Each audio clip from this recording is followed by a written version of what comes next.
AI is incredible. It can teach you how to fry an egg and even write a poem, pirate style. Yarr! But it knows nothing about your work. Slackbot is different. It doesn't just know the facts. It knows your schedule. It can turn a brainstorm into a brief. And it doesn't need to be taught. Because Slackbot isn't just another AI. It's AI that knows your work as well as you do. Visit slack.com/meet Slackbot to learn more. I believe our success also has to do, we have to remain focused on how can we add value to our readers' lives. And then if we do that successfully, do we have a right to ask something of them? It's like, my God, you just told me you're on my site every day. I don't charge you a penny for it. And yet, I've got six-figure payroll that I've got. That's a big nut to crack every year. That money comes from somewhere. This is Small Press, Big Ideas, a podcast about the business of local news in the United States. I'm your host, Paul Gawertz. Small Press, Big Ideas is about the opportunities and challenges that local news publishers are facing for their businesses. I'll sit down and talk with journalists, entrepreneurs, nonprofit leaders, and more in the local news industry to find out what's working, what isn't, and how the local news ecosystem can innovate and flourish in the 21st century. Okay, today on the podcast, I'm joined by Lon Haenel. I've been following him for a while on LinkedIn, and a mutual friend has talked very highly of him. He's the publisher of Decorah News in Decorah, Iowa. Also runs Local News ROI and is chief client officer at newspaper subscription services. We can talk about all that stuff. But Lon, great to see you again, or talk to you again for the first time. Thanks for coming on. Absolutely. I don't know what else I'd rather want to be doing on this cold, about to snowy day here in southern Wisconsin. But thanks for having me on the show, Paul. Yeah, no problem. It's funny. I just had somebody from Wisconsin yesterday on the show in Madison. It's nice and sunny here. Don't mean to rub it in. We got the sunshine in Colorado. I kind of start every podcast the same. If you could just kind of give us a little background on, talk a little bit about your background, your career in local media, and just kind of set the stage. Yeah, that's a great question. I'm kind of a mutt when it comes to the local news industry. I've done a little bit of everything, and I started out in 1997 working for a company in southern Wisconsin called Bliss Communications. It was a family-owned local news and radio conglomerate. Bliss-owned radio stations, shoppers, newspapers, and they had websites at the time that I started in 97. But little did we know in 97 what the great digital wave would be or what it would look like here 30 years later.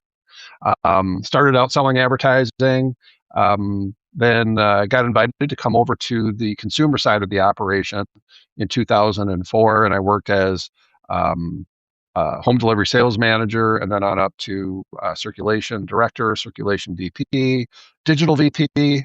I was lucky enough to be called on to start that company's first digital services agency. So that was a lot of fun. And then a few years later, in 2015, I got recruited to go work for Gannett in the Northern Illinois market. So that was a Rockford Register Star and the Freeport newspaper as well. Then a few years later, there was some reorganization, and my family and I headed out to Columbus, Ohio. And I worked at the Columbus Dispatch in similar function.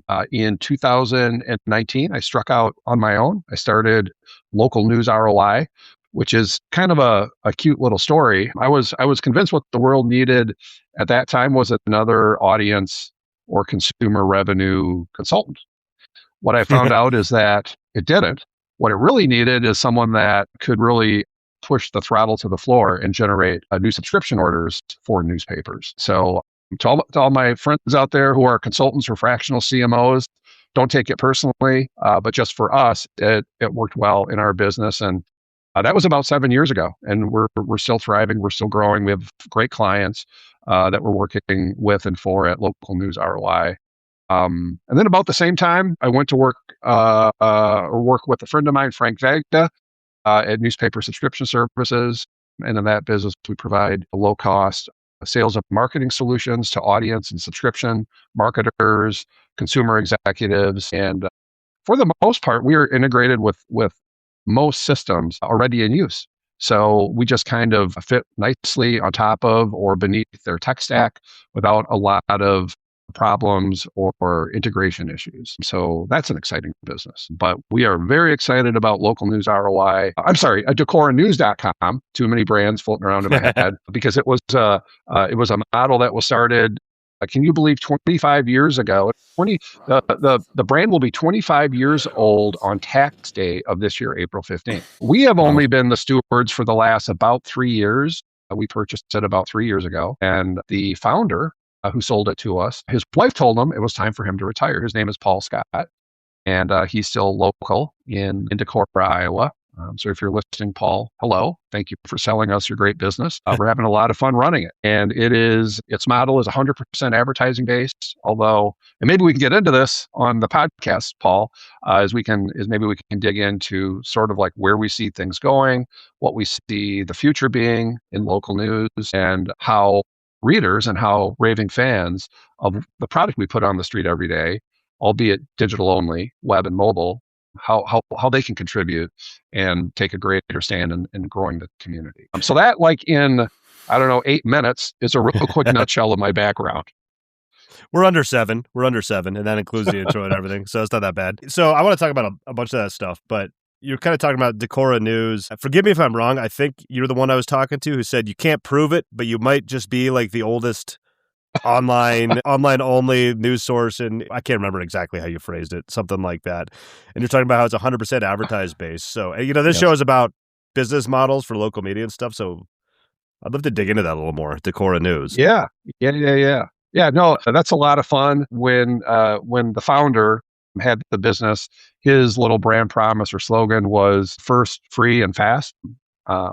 That I think that served him well. When the business started 25 years ago, that takes us back to 2002, and I'm pretty safe, although we haven't had our people dig in and vet it, is that we are likely the oldest digital-only news provider, local news in the state of Iowa, because I do know the other 2 or 3, and those are all relatively newer.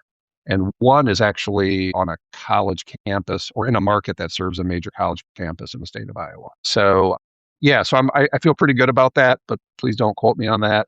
But what I think we're doing isn't just like, we've been around 25 years and you publish news digital and mobile only. You've got to remember 25 years ago in the year 2002, print was still very strong relative to today's strength in terms of maybe revenue per reader, revenue per advertiser, revenue per household, however you want to break it down.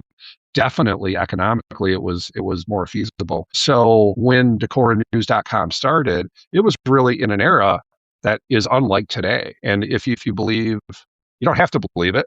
I've lived it, and I've seen the downturn, and many of us that maybe listen to your podcast have seen it, have felt it, and had to manage around the decline. It's real, and it's not always a lot of fun. However, I think when we start looking at the future and how trends are moving, we can either fight it and say, no, print must live forever. And I'm a guy that loves print. It kills me to say this. I have colleagues, and they won't retire until they say print, and they may never retire.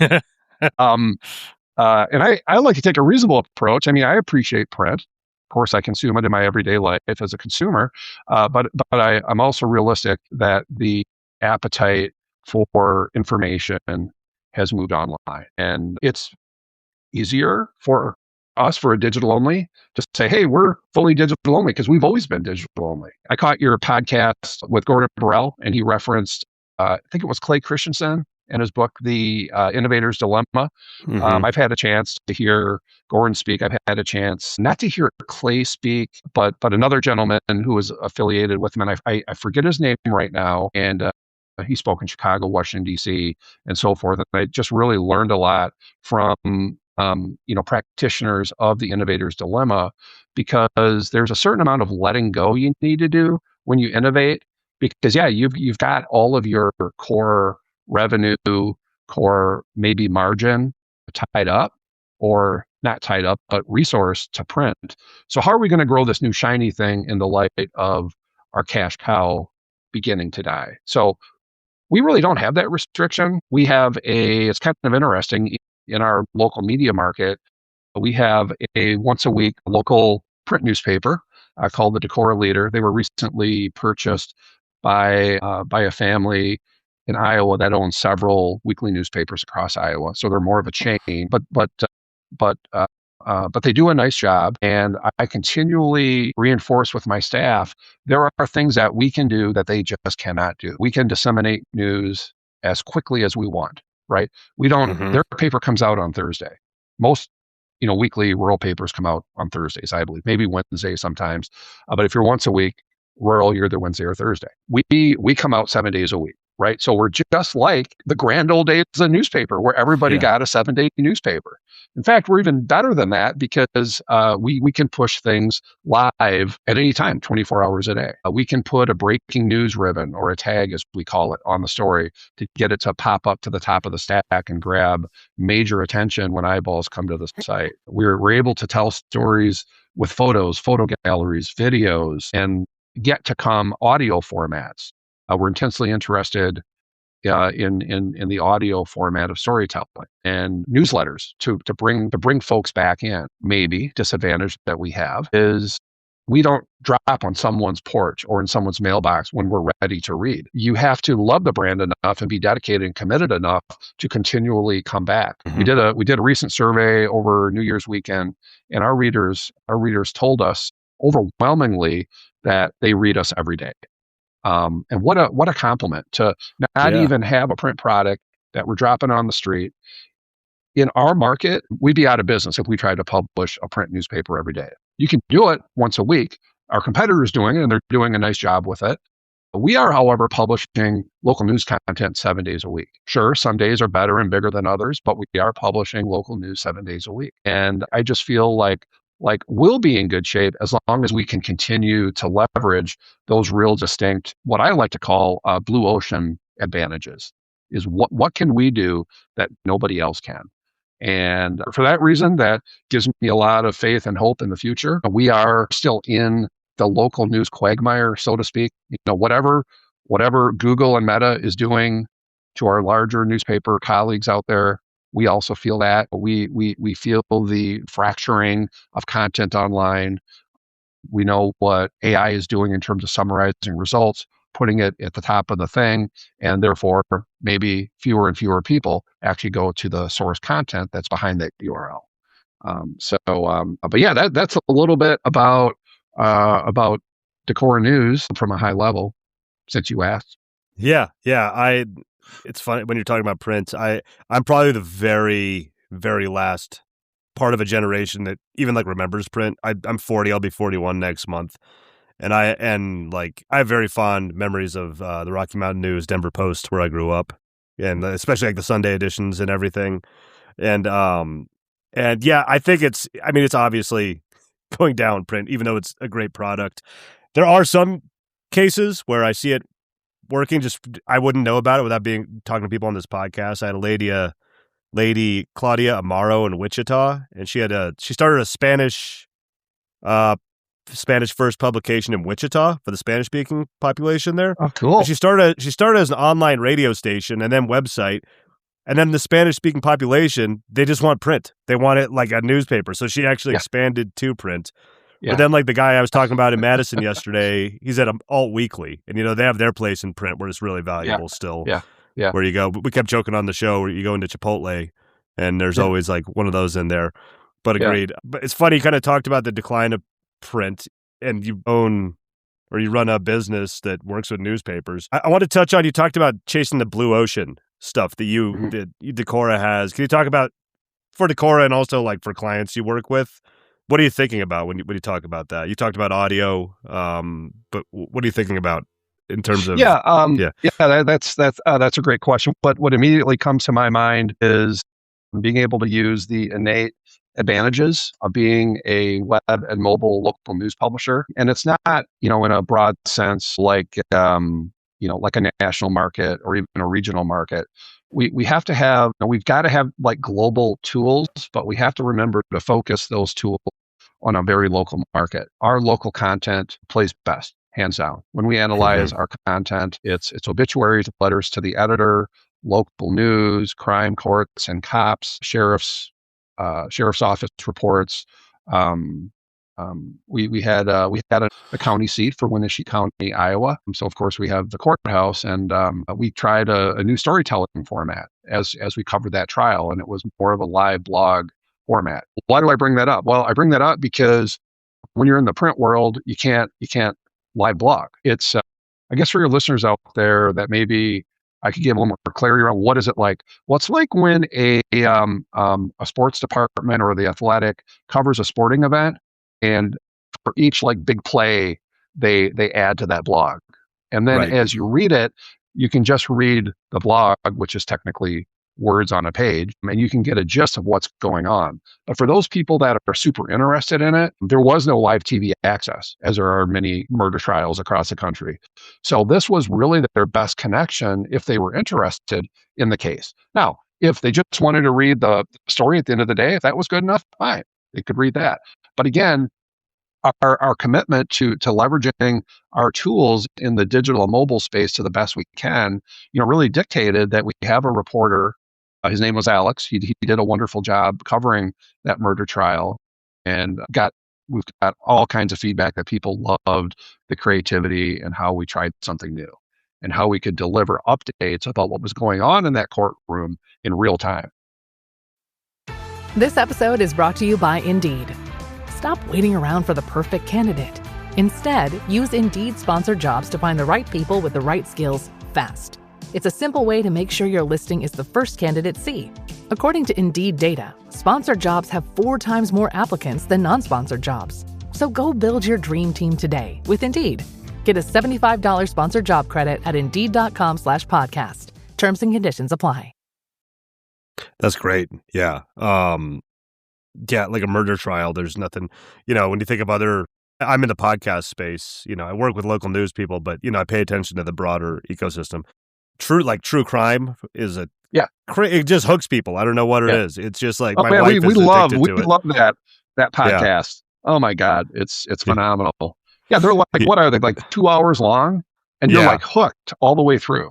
Yeah, my wife is a bit of an addict with that stuff. She listens to murder podcasts all night and wonders why she can't sleep. But I won't tell her what to do. But yeah, no, it's also important, from a local news and information standpoint to have that stuff getting out there and everything. Let's talk a little bit about Local News ROI or NSS, Newspaper Subscription Service. They're separate, right? They're kind of separate things. Yes. Can you talk a little bit about Local News ROI? It's a great name. I mean, it's right there in the name.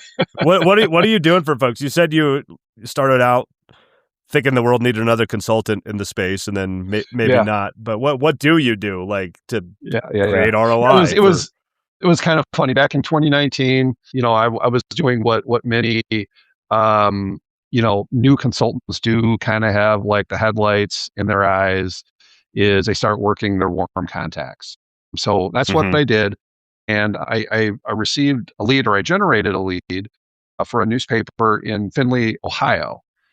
And they appeared to have a lot of interest for general consulting services. So I drove down there. This is still when we were in Ohio.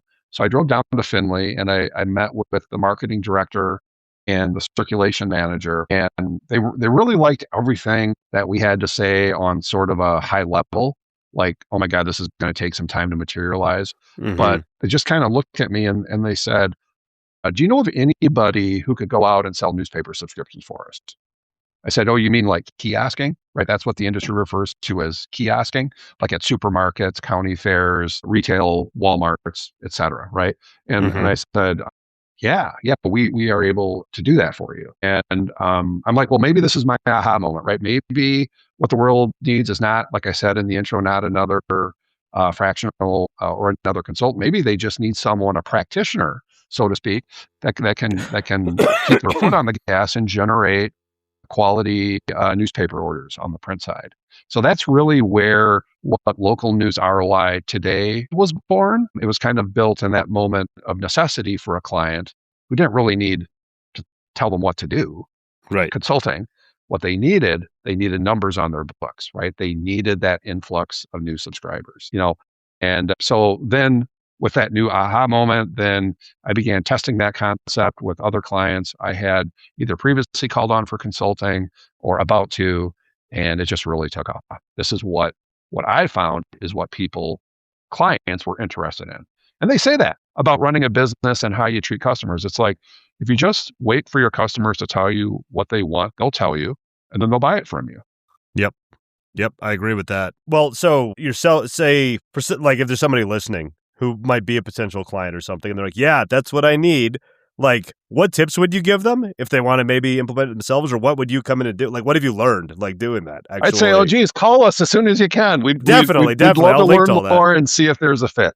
Yeah. So here's what I've learned about that business, really on my own over the last 7 years. When I was on the other side of the desk as CERC VP and CERC director, I kind of had an opportunity to do a lot of trial and error. Is number one, it really matters how you sell it. This sales channel that we call kiosking over the years has developed a black eye in the industry. And the reason for it is the retention on the back end has been, can I say crap on your show? Yeah, I don't censor it. Yeah, that's fine. I believe the running average, what I've heard from other clients, is around 19 to 20% still active after the first year. And for what firms charge to create orders, it's all done on a cost per acquisition standpoint. It's really hard to make the numbers work if only 19% are active after the first year. So we've developed some processes, both in terms of the verbiage in our sales pitches, the method of how customers are enrolled, and then the method of payment. All of our enrollments are done on Easy Pay, and they're all done at point of sale. So when that customer is signed up, we have the automation, and this is actually a tool from NSS that we use, which is the kiosk automation platform. So kind of easy for me because I'm involved in both businesses, so we're using the technology of one business to help the other business in this case. Mm-hmm. And folks like that. All of our payments are credit card. We really don't do prepayments, because what's important here, why don't you do many prepayments on? Well, the danger or the risk with prepayments is when that first term ends, let's say it's a 13-week term, what does the newspaper do? 30 days before that, they send out a bill, and they just hope that the subscriber renews. And when they don't, they stop, and that's now one unit of churn. Where on Easy Pay, we're gaining the commitment up front for that customer to go on a recurring billing cycle, whether it's ACH out of your checking account or MasterCard, Visa, Discover. So we find with that process, we're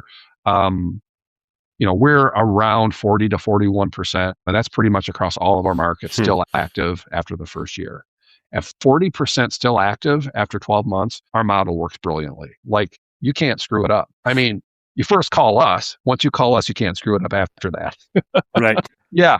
So in our promotions, we incentivize the consumer with a small gift card, and the gift cards are able to be used at the location that we're at.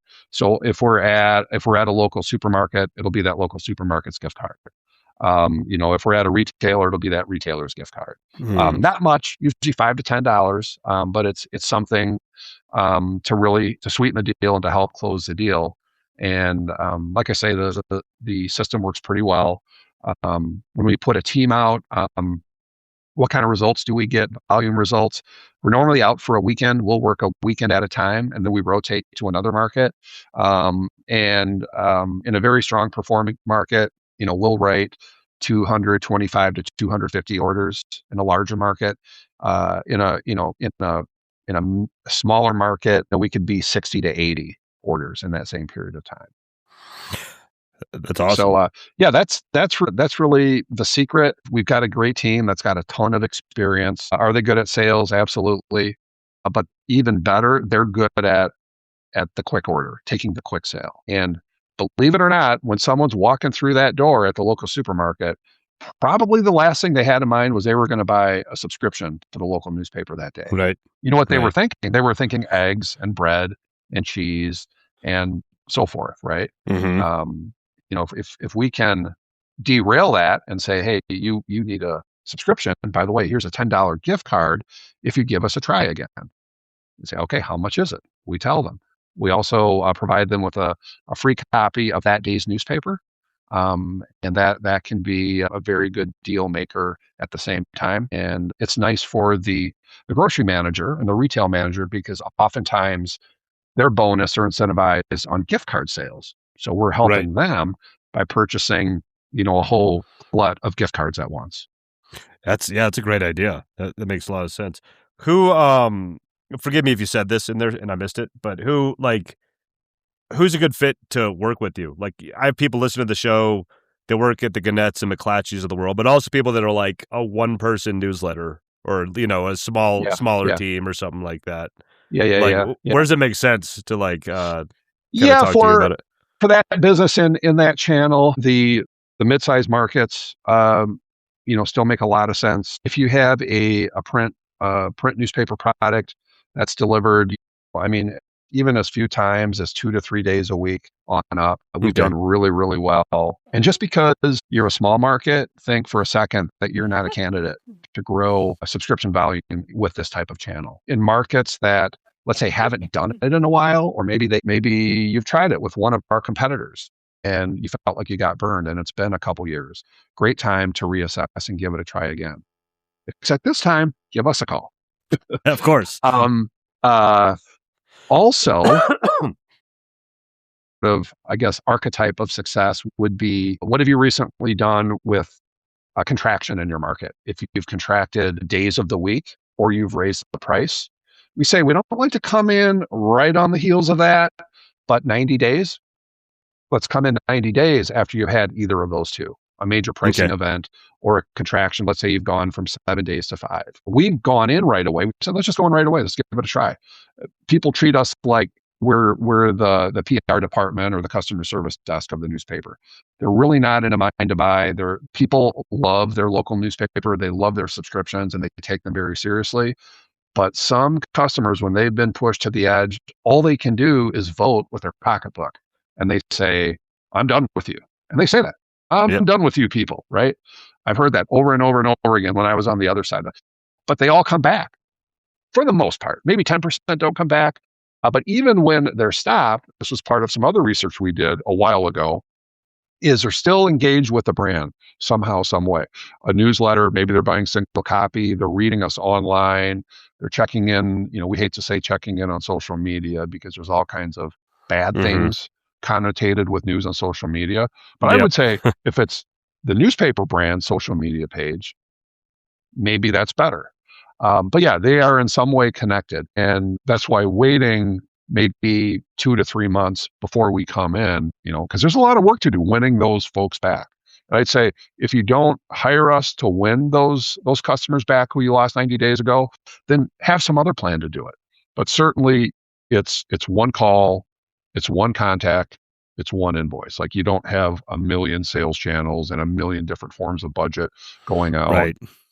It's one contact, and we do very well. Our numbers show enrolling households that have never subscribed, and that's always one of the prizes in acquisition. Is really simple to go out and win back former subscribers, but what about new subscribers? What have you done for me lately?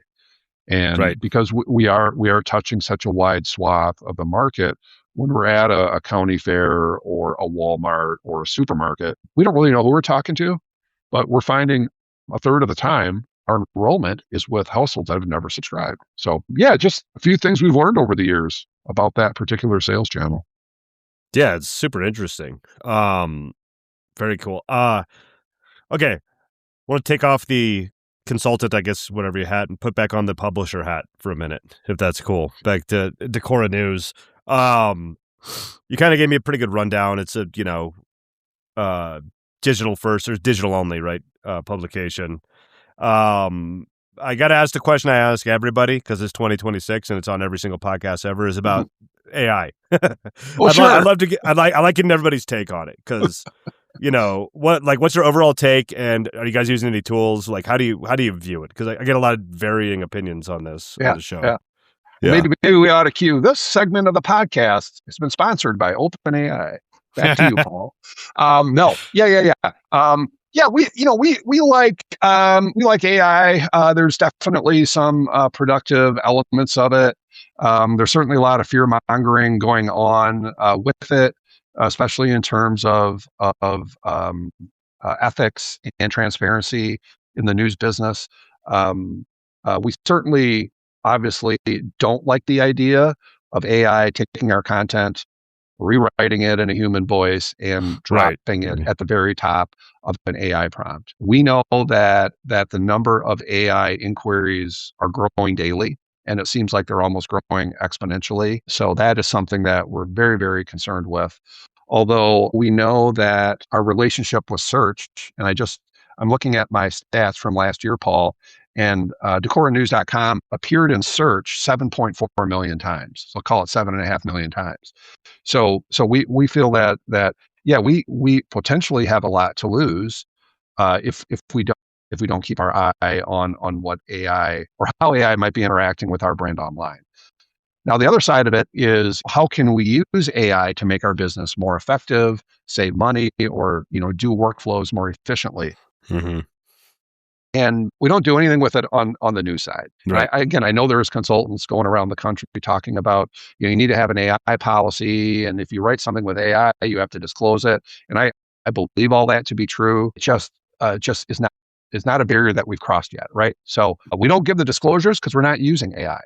Now, on the marketing side, in terms of marketing our business, selling advertising, those workflows where we're writing ad copy, sales copy, maybe sales scripts, yes, we will use AI with that and use it to generate a rough draft. And then from there, our team takes it and we massage it and put it into something that makes even more sense than what AI has generated for us.